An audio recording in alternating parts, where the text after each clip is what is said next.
खरं तर महायुतीच्या सरकारच्या वतीने ॲडव्होकेट आशिष शेलार साहेबांनी या ठिकाणी तुमच्या सर्वांसमोरच जी काही भूमिका आहे ती स्पष्ट केलेली आहे आणि प्रोटोकॉलनुसार सुद्धा खरं तर त्यांच्यानंतर या ठिकाणी बोलणं हे संयुक्तिक नाही आणि त्यांनी आमच्या सर्वांच्याच वतीने या ठिकाणी भूमिका मांडलेली आहे।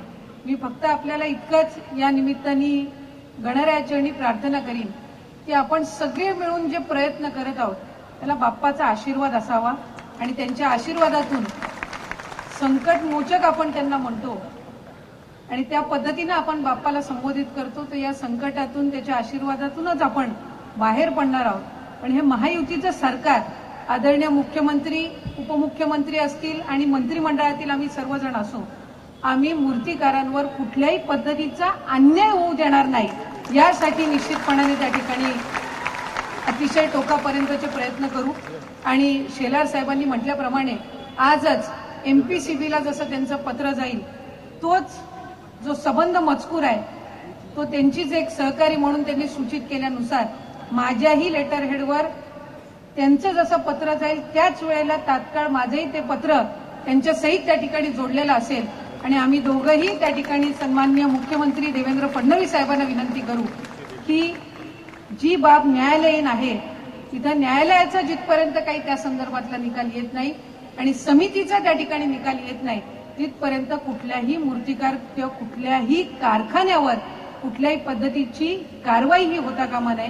आज रायगड जिल्ह्यातील आणि संबंध राज्यातील 26 जिल्ह्यातील आपले प्रतिनिधी हे आज या ठिकाणी आलेले आहेत। आपण सगळे प्रतिनिधी म्हणून आलेले आहात। आपल्या प्रत्येकाच्या कारखान्यातले प्रत्येक कर्मचारी असेल मग तुम्ही ज्या वेळेला मूर्ती घडवता त्याच्यानंतर अगदी रंगकाम करणारा सुद्धा जो कलाकार आहे आम्ही रायगड जिल्ह्यामध्ये जवळपास आमच्या पेण तालुक्यामध्ये 800 पेक्षा अधिक कारखाने आहेत आणि एका बाप्पाची ज्या वेळेला आपण मूर्ती त्या ठिकाणी बनवत असतो ती घटित करत असतो प्रत्येकाच्या घरामध्ये प्रत्येकाच्या अपेक्षेनुसार त्याची आपण ती मूर्ती घडवण्याचं काम हे तुमच्या हातून होत असतं।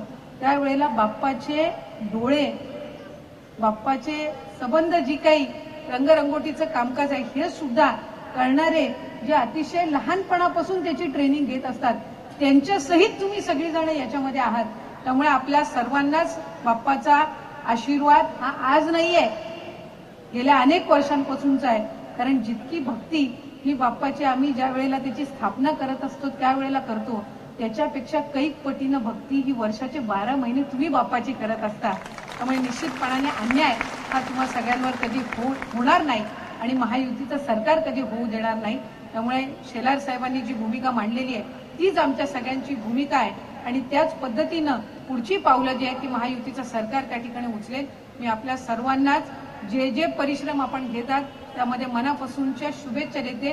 बाप्पाचरणी हीच प्रार्थना करते की आपल्या या प्रयत्नांना अधिकाधिक गोड फळ आणि आशीर्वाद हे बाप्पाचे त्या निमित्ताने मिळावे। धन्यवाद।